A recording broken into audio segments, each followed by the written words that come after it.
Hello viewers, টেকডেপ পয়েন্টে সবাইকে স্বাগতম। আজকে আমরা ভেরিয়েবল নিয়ে আলোচনা করব। ভেরিয়েবল কি, ভেরিয়েবল কিভাবে ডিক্লেয়ার করতে হয় এবং ভেরিয়েবল নিয়ে কিভাবে কাজ করতে হয়, এই সব কনসেপ্টগুলো আজকে আমরা ক্লিয়ার হওয়ার চেষ্টা করব।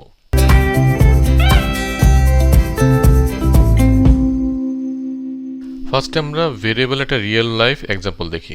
যেমন আমরা গ্লাস ব্যবহার করে থাকি পানি রাখার জন্য। তাহলে এখানে গ্লাস কি করছে? গ্লাস পানি রাখার জন্য আমাদেরকে একটা জায়গা দিচ্ছে যেখানে আমরা বারবার পানি রাখতে পারি এবং সেটাকে বারবার ব্যবহার করতে পারি। তাহলে এই গ্লাসটাকে আমরা বলতে পারি ভেরিয়েবল, আর পানিকে বলতে পারি এর ভ্যালু।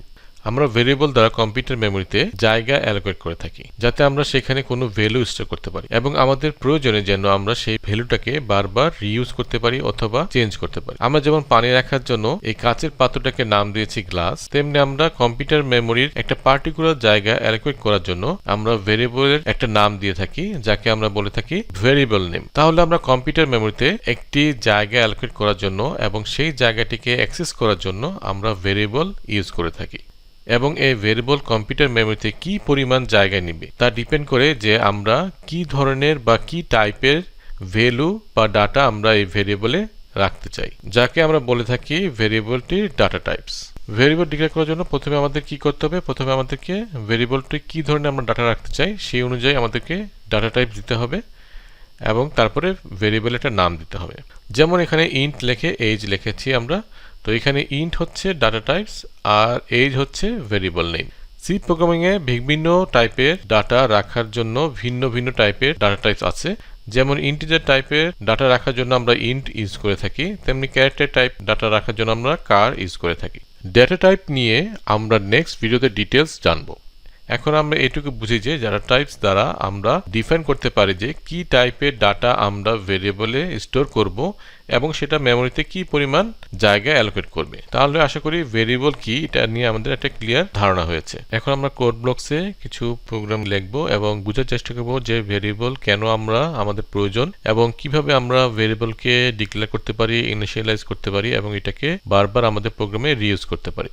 প্রথমে আমরা একটা সিনারিও কল্পনা করি যে আমাদের প্রোগ্রামে বইয়ের প্রাইস দেওয়া আছে 200 টাকা এবং এটা বিভিন্ন জায়গাতে এই বইয়ের প্রাইসটা লেখা আছে। সাপোজ আমি এখানে প্রিন্টএফ দিয়ে 4টা জায়গাতে লিখেছি 200 টাকা এবং এটা একটা বইয়ের প্রাইসের দাম এবং সেম বইয়ের প্রাইসের দামই বারবার বিভিন্ন জায়গাতে লেখা আছে। সাপোজ বইয়ের দামটা চেঞ্জ হয়ে গেল 300 টাকাতে, তাহলে আমাকে কি করতে হবে?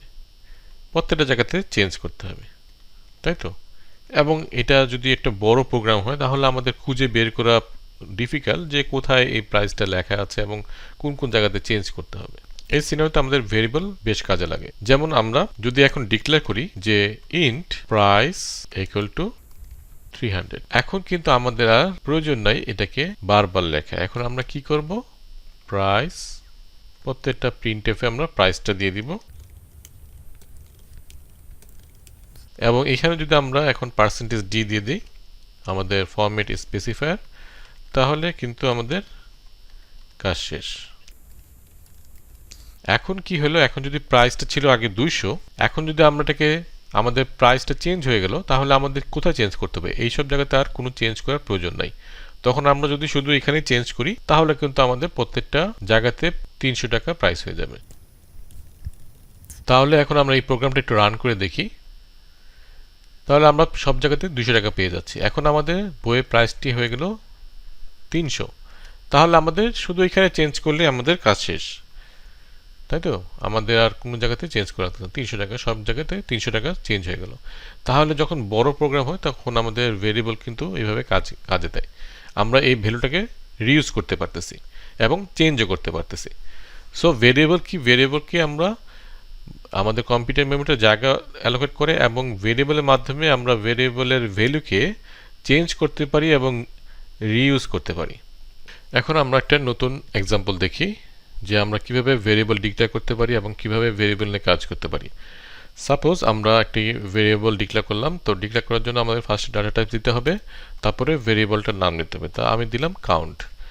তাহলে এখানে আমরা এখন এটাকে যদি আমরা প্রিন্ট করতে চাই তাহলে আমরা প্রিন্টএফ দিয়ে কাউন্ট দিলাম। যেহেতু এখন আমরা কোনো ভ্যালু আমাদের কাউন্টে নাই, একটা গার্বেজ ভ্যালু থাকতে পারে অথবা জিরো থাকতে পারে, তো আমরা এখন এখানে একটা ভ্যালু বসাতে চাই, তাহলে আমরা কি করব?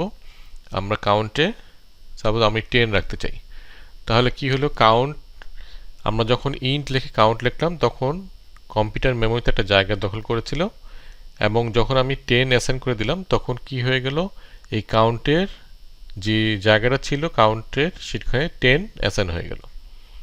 এখন যদি আমরা প্রিন্ট করি তাহলে আমরা দেখব যে কাউন্টের ভ্যালু 10।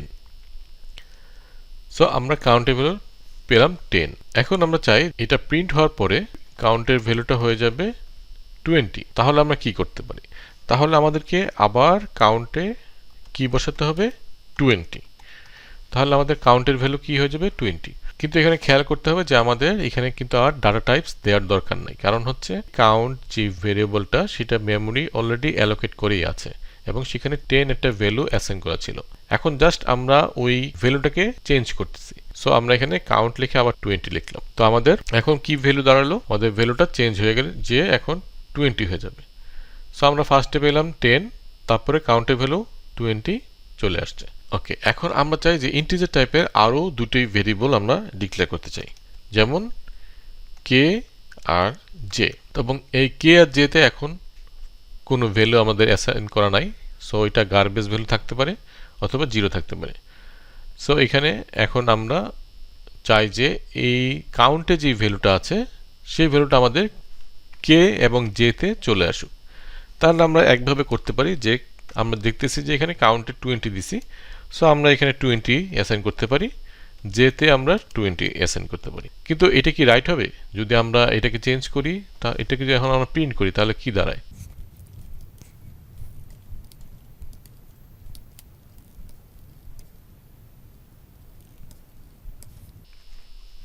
এখন যদি আমরা এটাকে প্রিন্ট করি তাহলে কি দাঁড়াচ্ছে, কে এর ভ্যালু 20, জে এর ভ্যালু 20, কিন্তু আমরা যদি এখন কাউন্টের ভ্যালু 30 করে দিই তাহলে আমাদেরকে এখানে আবার চেঞ্জ করতে হচ্ছে, তাই তো? কিন্তু আমরা তাহলে কি করতে পারি, এখন আমাদের সেই আগের টেকনিকটা যেটা আমরা প্রাইসে ইউজ করেছিলাম। সো এখানে আমরা এই কাউন্টে যে 30টা আমরা বসাচ্ছি, তো এখানে আমরা জাস্ট কাউন্ট এই ভেরিয়েবলটা অ্যাসাইন করে দিলেই আমাদের কিন্তু হয়ে যাচ্ছে। ঠিক আছে, যদি আমরা এখন কাউন্টের ভ্যালু চেঞ্জও করি তাহলে অটোমেটিক কে এবং জে এর মানও চেঞ্জ হয়ে যাবে। যেমন আমি 30 করে দিলাম এখানে, তাহলে আমাদের কি হবে, কে আর জে এর ভ্যালু 30 হয়ে গেল। এখন যেহেতু আমরা এই কে আর জে তে একই ধরনের ভ্যালু অ্যাসাইন করছি, সো আমরা চাইলে এটাকে একটা লাইনে লিখতে পারি এভাবে, এবং এটা এই লাইনটা আমাদের তখন আর প্রয়োজন নেই। তাহলে এটা দ্বারা কি বোঝাচ্ছে, আমাদের কাউন্টে যে ভ্যালুটা থাকবে সেটা কে এবং জে তে চলে আসবে। সো আমরা একটা লাইনে এটা লিখতে পারছি এইভাবে। তাহলে আমরা যদি এটাকে প্রিন্ট করি তাহলে আমরা দেখব যে এখন কে এর ভ্যালু 30, জে এর ভ্যালু 30।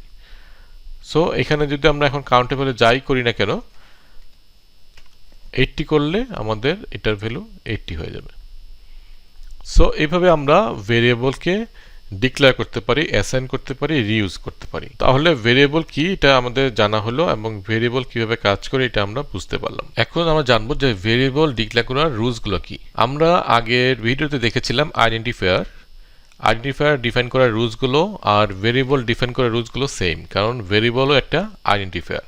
সো আমরা জাস্ট এটাকে একবার রিভিউ করি ছোটভাবে, যে ভেরিয়েবল কিভাবে আমরা ডিক্লেয়ার করবো। ভেরিয়েবল নাম অবশ্যই অ্যালফানিউমেরিক ক্যারেক্টার হতে হবে এবং আন্ডারস্কোর থাকতে পারে, কিন্তু অন্য কোনো স্পেশাল ক্যারেক্টার থাকবে না। তারপরে ফার্স্ট ক্যারেক্টার অবশ্যই ডিজিট হওয়া যাবে না। আমরা অ্যালফানিউমেরিক এবং আন্ডারস্কোর ইউজ করব, কিন্তু ফার্স্ট ক্যারেক্টার আমরা কোনো ডিজিট আমরা ইউজ করতে পারবো না। তারপরে থার্ড হচ্ছে আমরা কিওয়ার্ডগুলোকে ভেরিয়েবল নাম হিসেবে ডিক্লেয়ার করতে পারবো না।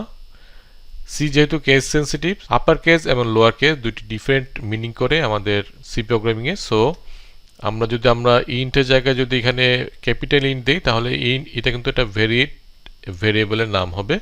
সো আমাদের খেয়াল রাখতে হবে যে সি হচ্ছে কেস সেন্সিটিভ প্রোগ্রামিং ল্যাঙ্গুয়েজ, এবং কোনো ভেরিয়েবল নামের ক্ষেত্রে আমরা মাঝখানে কোনো ব্ল্যাঙ্ক স্পেস দিতে পারবো না। যেমন এখানে ফার্স্ট লিখে মাঝখানে স্পেস দিয়ে নেম লিখেছি, সো এটা একটি রং ভেরিয়েবল নেম। সো এটা এরর দেখাবে। সো আমাদের খেয়াল রাখতে হবে যে আমরা যেন ভেরিয়েবল নামের ক্ষেত্রে কোনো মাঝখানে ব্ল্যাঙ্ক স্পেস না দিই, এবং আমাদের ভেরিয়েবল নাম একটা মিনিংফুল নাম যেন হয়, এবং সেটা যেন বোঝা যায় যে আমরা কি পারপাজে এই ভেরিয়েবলটা ইউজ করছি। সাধারণত এটা 31টা ক্যারেক্টারের অ্যালাউ করে, এর বেশি যদি আমরা ক্যারেক্টার ইউজ করি তাহলে সেটাই কম্পাইলার ইগনোর করে থাকে। তাহলে আমরা আজকে ভেরিয়েবল কি এটা সম্বন্ধে ডিটেলস জানলাম। এখন আপনাদের জন্য দুটি অ্যাসাইনমেন্ট থাকলো। অ্যাসাইনমেন্টটা এরকম যে আমাদের দুইটা নাম্বারকে সোয়াপ করতে হবে। অর্থাৎ আমরা একটা ভেরিয়েবলে, সাপোজ ফার্স্ট ভেরিয়েবলে আমরা রাখবো 10 এবং সেকেন্ড ভেরিয়েবলে আমরা রাখলাম 20। এখন এমনভাবে প্রোগ্রাম করতে হবে যাতে সেকেন্ড ভেরিয়েবলে যে ভ্যালু আমরা রেখেছি সেটা ফার্স্ট ভেরিয়েবলে চলে আসবে, আর ফার্স্ট ভেরিয়েবলে যে ভ্যালুটা আমরা রেখেছি সেটা সেকেন্ড ভেরিয়েবলে চলে যাবে। তো এই সোয়াপ করার জন্য আমরা দুই ধরনের টেকনিক ইউজ করব। একটা হচ্ছে থার্ড ভেরিয়েবল ইউজ করে, আরেকটা হচ্ছে উইদাউট থার্ড ভেরিয়েবল ইউজ করে। তাহলে এই প্রোগ্রামটার আউটপুট হবে অনেকটা এরকম। অর্থাৎ সাপোজ আমরা একটা ভেরিয়েবল var1 এ আমরা 10 রেখেছি আর var2 তে 20 রেখেছি। সো আফটার সোয়াপ কি হবে, এখন var1 এ 20 চলে আসবে এবং var2 তে 10 চলে আসবে। সো এটা হচ্ছে আপনাদের অ্যাসাইনমেন্ট। আজকে আমরা ভেরিয়েবলের যেসব কনসেপ্ট শিখলাম সেগুলো দিয়ে আমাদের এই দুটি অ্যাসাইনমেন্ট সলভ করা সম্ভব, এবং আমি এই সকল অ্যাসাইনমেন্টের সলিউশনগুলো আমি সামনে আপলোড করব। আর আপনারা টেকডে পয়েন্টের ফেসবুক পেজ এবং গ্রুপে জয়েন করুন, তাহলে আমরা এই সকল অ্যাসাইনমেন্টগুলো নিয়ে ডিসকাস করতে পারবো। তো দেখা হবে নেক্সট ভিডিওতে। আজকের জন্য আল্লাহ হাফেজ।